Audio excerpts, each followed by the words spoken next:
ഇപ്പോഴത്തെ കാലത്ത് നമുക്ക് ഒരു സ്കില്ല് മാത്രം വെച്ചുകൊണ്ട് ജീവിക്കാൻ ഭയങ്കര ബുദ്ധിമുട്ടാണല്ലോ. എപ്പോഴും നമ്മളൊരു അഡീഷണൽ സ്കില്ല് വെക്കുന്നത് വളരെ നല്ലതാണ്, കരിയർ മുന്നോട്ട് കൊണ്ടുപോകാനും എല്ലാത്തിനും വേണ്ടിയിട്ടല്ലേ. അപ്പോൾ എല്ലാവരും ഇപ്പോൾ അഡീഷണൽ സ്കില്ല് പഠിക്കാനുള്ള ഒരു തത്രപ്പാട്ടിലാണ്. ഓൾമോസ്റ്റ് എല്ലാവരും എന്ന് പറയാൻ പറ്റില്ല, ഓൾമോസ്റ്റ് എല്ലാവരും. ഇപ്പോൾ ലാംഗ്വേജ് പഠിക്കാം, അല്ലാന്നുണ്ടെങ്കിൽ വേറെ എന്തെങ്കിലും പാഷനേറ്റഡ് ആയിട്ടുള്ള മ്യൂസിക്കോ ഇൻസ്ട്രുമെന്റ്സോ ഡാൻസോ അങ്ങനെ എന്തെങ്കിലുമൊക്കെ. അപ്പൊ സ്കില്ല് പെട്ടെന്ന് പഠിച്ചെടുക്കുക എന്ന് പറയുന്നത് ഭയങ്കര ബുദ്ധിമുട്ടുള്ള പരിപാടിയാണ് അല്ലേ. ഒരു കാര്യത്തിൽ നമ്മൾ എക്സ്പേർട്ട് ആവണം, അല്ലെങ്കിൽ നന്നായിട്ട് നമ്മൾ പഠിക്കണം എന്നുണ്ടെങ്കിൽ അത്രയും പ്രാക്ടീസ് നമ്മൾ ആ വിഷയത്തിൽ ചെയ്യണം. അപ്പോഴാണ് നമ്മൾ അതിൽ വെൽ എക്സ്പീരിയൻസ്ഡ് ആയിട്ട് എക്സ്പേർട്ട് ആയിട്ട് മാറത്തുള്ളൂ അല്ലേ.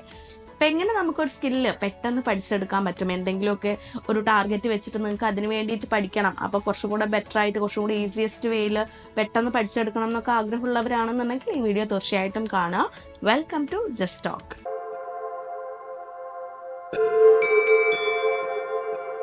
ഒന്നാമത്തെ കാര്യം, നമ്മൾ ഒരു ഗോൾ സെറ്റ് ചെയ്ത് വെക്കുക എന്നുള്ളതാണ്. നമുക്ക് ഏത് ഏരിയയുമായിട്ട് ബന്ധപ്പെട്ടുള്ള സ്കില്ലാണ് പഠിക്കേണ്ടത്, എന്ത് ആവശ്യത്തിനാണ് പഠിക്കേണ്ടത്, എത്ര ടൈം പീരീഡിനുള്ളിൽ ഞാനത് പഠിച്ചു തീർക്കണം, എത്രത്തോളം ഞാനതിൽ എക്സ്പേർട്ട് ആവണം എന്നുള്ള കാര്യത്തിനെ കുറിച്ചൊക്കെ നിങ്ങൾക്ക് പൂർണ്ണമായിട്ടൊരു ധാരണ ഉണ്ടായിരിക്കണം അല്ലേ. ഇപ്പൊ ചിലർക്ക് ആഗ്രഹം ഉണ്ടാവും, പക്ഷെ എന്താന്ന് വെച്ചാൽ അതിലേക്ക് ഇറങ്ങി ചെല്ലാനുള്ള ഒരു ബുദ്ധിമുട്ട് നല്ലോണം ഉണ്ടായിരിക്കും. ഇപ്പോൾ ഭയങ്കര ഹാർഡായിരിക്കും, ആഗ്രഹം ഉള്ളിലുണ്ടെങ്കിലും ഇറങ്ങാൻ ഭയങ്കര ഹാർഡായിരിക്കും. അതൊന്ന് ആക്റ്റീവ് ആക്കിയിട്ട് ഒരു ആക്ഷനിലോട്ട് എടുക്കണം എന്നുണ്ടെങ്കിൽ ഭയങ്കര ഹാർഡായിരിക്കും. പക്ഷെ നിങ്ങളൊരു ഗോള് മനസ്സിൽ കണ്ടുകൊണ്ട് ഇൻ ഫ്യൂച്ചർ ഞാൻ ഈ ഒരു ഏരിയയിൽ ഇന്ന സ്ഥലത്ത് എത്തണം, അല്ലെങ്കിൽ കുറച്ചും കൂടെ എക്സ്പീരിയൻസ്ഡ് ആയിട്ട് ഇത്ര മാസത്തിനുള്ളിൽ ഇത്ര വർഷത്തിനുള്ളിൽ ഞാൻ ഈ ഒരു ഫീൽഡിൽ ഇത്രത്തോളം മികവ് കാണിച്ചിരിക്കണം എന്നൊക്കെ ഒരു ആഗ്രഹം ഉള്ളവരാണെന്നുണ്ടെങ്കിൽ അങ്ങനെ ഒരു ഗോൾ സെറ്റ് ചെയ്ത് വെക്കുക എന്നുള്ളതാണ് നിങ്ങൾ ആദ്യമേ ചെയ്യേണ്ട ഒരു കാര്യം. അപ്പോഴാണ് നമുക്ക് ആ ഗോളിന് വേണ്ടിയിട്ട് ഓടാനുള്ളൊരു ഒരു ഒരു ഒരു ഡ്രൈവ് നമുക്ക് ഉണ്ടാവുള്ളൂ. രണ്ടാമത് നിങ്ങൾ ചെയ്യേണ്ട കാര്യം എന്താണെന്ന് വെച്ചാൽ ഡീകൺസ്ട്രക്ഷൻ ചെയ്യുക എന്നുള്ളതാണ്. അതുകൊണ്ട് ഉദ്ദേശിക്കുന്നത് എന്താണെന്ന് വെച്ചാൽ നിങ്ങളിപ്പോൾ ഒരു സ്കില്ല് പഠിക്കണം എന്നുണ്ടെങ്കിൽ അതിനെക്കുറിച്ച് മാക്സിമം നിങ്ങൾ റിസർച്ച് ചെയ്യുക അല്ലേ. റിസർച്ച് ചെയ്തിട്ട് ഒരുപാട് കാര്യങ്ങൾ അതിനെക്കുറിച്ച് നിങ്ങൾ കണ്ടെത്തും, കുറെ കോമ്പോണൻസ് നിങ്ങൾ കണ്ടെത്തും. അതൊക്കെ ഒന്ന് ലിസ്റ്റ് ഔട്ട് ചെയ്ത് വെക്കുക. ഇപ്പം നമ്മൾ പബ്ലിക് സ്പീക്കിങ്ങിനെ കുറിച്ച് പഠിക്കുകയാണ്, അല്ലെങ്കിൽ ഒരു പ്രസന്റേഷനെ കുറിച്ച് പഠിക്കുകയാണ്.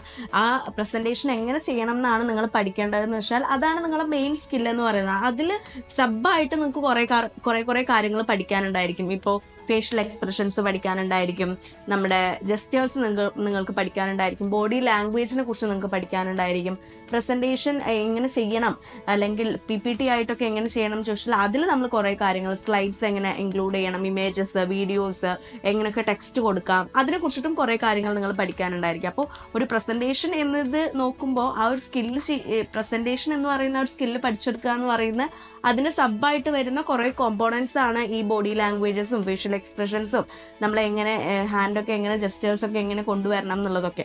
അങ്ങനത്തെ മെയിൻ കോമ്പോണൻസ് ഒക്കെ നിങ്ങൾ ലിസ്റ്റ് ചെയ്ത് വെക്കുക. അതിൽ നിങ്ങൾ ഏതിലാണ് കുറച്ചും കൂടെ എക്സ്പേർട്ട് ആവാനുള്ളത്, ഏതിലാണ് കുറച്ചും കൂടെ നിങ്ങൾ പഠിച്ചെടുക്കാനുള്ളത്, ഏത് നമ്മൾ ആദ്യം ഫോക്കസ് ചെയ്യണം, അങ്ങനത്തെ കാര്യങ്ങളൊക്കെ നിങ്ങൾ നോട്ട് ചെയ്ത് വെക്കുകയാണെന്നുണ്ടെങ്കിൽ അതിനനുസരിച്ച് നിങ്ങൾക്ക് ഈസി ആയിട്ട് പഠിച്ച് മുന്നോട്ട് പോകാനായിട്ട് സാധിക്കും. മൂന്നാമതായിട്ട്, നിങ്ങളെ എങ്ങനെ ഹാൻഡിൽ ചെയ്യണം എന്നുള്ളത്, നിങ്ങൾക്ക് നിങ്ങളെ എങ്ങനെ ഹാൻഡിൽ ചെയ്യാൻ പറ്റും എന്നുള്ളത് നിങ്ങൾക്ക് പൂർണ്ണമായിട്ടുള്ള ഒരു ധാരണ വേണം. ബിക്കോസ് നമ്മളൊരു കാര്യത്തിലേക്ക് ഇറങ്ങുമ്പോൾ ഞാൻ നേരത്തെ പറഞ്ഞു ഭയങ്കര ഹാർഡായിരിക്കും, നമുക്കൊരു മോട്ടീവ് ഭയങ്കര കുറവായിരിക്കും എന്നുള്ളതൊക്കെ അല്ലേ.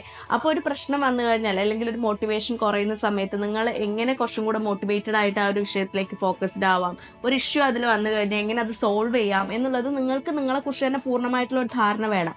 എവിടെയൊക്കെയാണ് നിങ്ങൾ പഠിക്കുന്ന സമയത്ത് വീക്കായിട്ട് പോകാനുള്ള ചാൻസ്, അല്ലെങ്കിൽ ആദ്യമേ നല്ല ഉഷാറായിരിക്കും, കുറച്ച് അങ്ങോട്ട് കഴിയുമ്പോഴേക്കും നിങ്ങൾക്ക് ഭയങ്കര ഹാർഡായിട്ട് ഫീൽ ചെയ്യും. അപ്പം അങ്ങനത്തെ സമയത്തൊക്കെ നിങ്ങൾ എന്ത് ചെയ്താലാണ് കുറച്ചും കൂടെ അതിലോട്ട് തന്നെ ഫോക്കസ്ഡ് ആവാൻ നിങ്ങൾക്ക് പറ്റുന്നത് എന്നുള്ളത് നിങ്ങൾ ആദ്യമേ ചിന്തിച്ച് വെക്കണം. അപ്പോഴാണ് അങ്ങനത്തെ ഒരു പീരീഡ് എത്തുമ്പോൾ നിങ്ങൾക്ക് അത് സോൾവ് ചെയ്യാനായിട്ട്, ഈസി ആയിട്ട് സോൾവ് ചെയ്യാനും കുറച്ചും കൂടെ മോട്ടിവേറ്റഡ് ആയിട്ട് അത് പഠിച്ചെടുക്കാനും നിങ്ങൾക്ക് സാധിക്കുകയുള്ളൂ. സോ നിങ്ങൾ ഡീൽ ചെയ്യാൻ നിങ്ങൾ നന്നായിട്ട് പഠിച്ചിരിക്കണം, അറിഞ്ഞിരിക്കണം. നിങ്ങൾ എപ്പോഴും 100% ഫോക്കസ് ചെയ്യേണ്ടത് ഒരു കാര്യത്തിൽ 20%ലാണ് ഫോക്കസ് ചെയ്യേണ്ടത്. ആ 20% ഫോക്കസ് ചെയ്ത് നമ്മൾ പഠിച്ചെടുത്താൽ ബാക്കി 80%ഉം ആ 20% നിന്ന് തന്നെ വന്നോളും എന്നാണ് സൈക്കോളജിക്കലി പറയുന്നത്.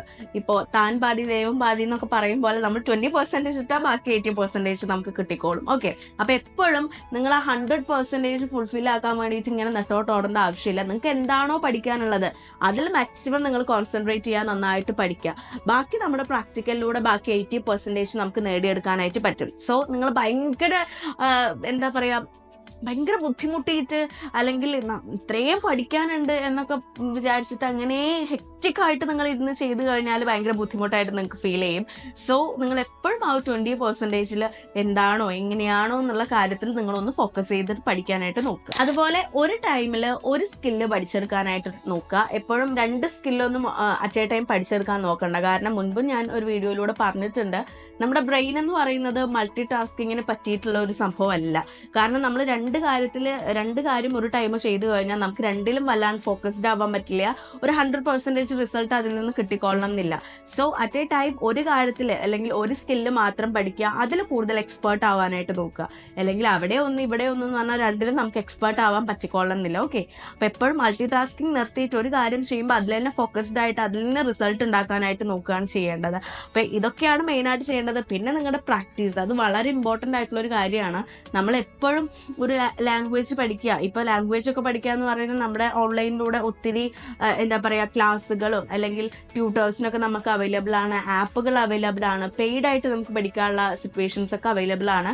പക്ഷെ നമ്മൾ കുറേ പഠിച്ചിട്ട് കാര്യമില്ല അല്ലേ, എപ്പോഴും നമ്മൾ ബൈ പ്രാക്ടീസിലൂടെയാണ് നേടിയെടുക്കുന്നത്. അപ്പോൾ ലാംഗ്വേജ് ഇന്ന കാര്യമാണെന്നൊക്കെ നമുക്ക് അറിയാം. അല്ലെങ്കിൽ ഒരു ഇംഗ്ലീഷ് പഠിക്കുകയാണ്, നമ്മൾ വേർഡുകളും കാര്യങ്ങളൊക്കെ അറിയാം. പക്ഷെ ഒരു സിറ്റുവേഷൻ വരുമ്പോൾ ഹാൻഡിൽ ചെയ്യണം, പഠിക്കണം എന്നുണ്ടെങ്കിൽ അല്ലെങ്കിൽ സ്മൂത്തായിട്ട് കമ്മ്യൂണിക്കേറ്റ് ചെയ്യണം എന്നുണ്ടെങ്കിൽ നിങ്ങൾ പ്രാക്ടീസ് ചെയ്യണം അല്ലേ. പ്രാക്ടീസ് ചെയ്താൽ മാത്രമാണ് നിങ്ങൾക്ക് കോൺഫിഡൻസ് കുറച്ചും കൂടെ ബൂസ്റ്റ് ആവത്തുള്ളൂ, നിങ്ങൾക്ക് ഈസി ആയിട്ട് കമ്മ്യൂണിക്കേറ്റ് ചെയ്യാൻ പറ്റത്തുള്ളൂ. അപ്പം അതുപോലെ തന്നെയാണ് എല്ലാ സ്കില്ല് പഠിക്കുമ്പോഴും തിയറി മാത്രം പഠിച്ചിട്ട് മിണ്ടാണ്ടിരിക്കരുത്. ബൈ പ്രാക്ടീസും കൂടെ ചെയ്യുക. പ്രാക്ടീസിലൂടെ നമുക്ക് ഒത്തിരി മിസ്റ്റേക്കുകൾ വരും, അത് തിരുത്തുക, എന്നിട്ട് അതിൽ എക്സ്പേർട്ട് ആവാനായിട്ട്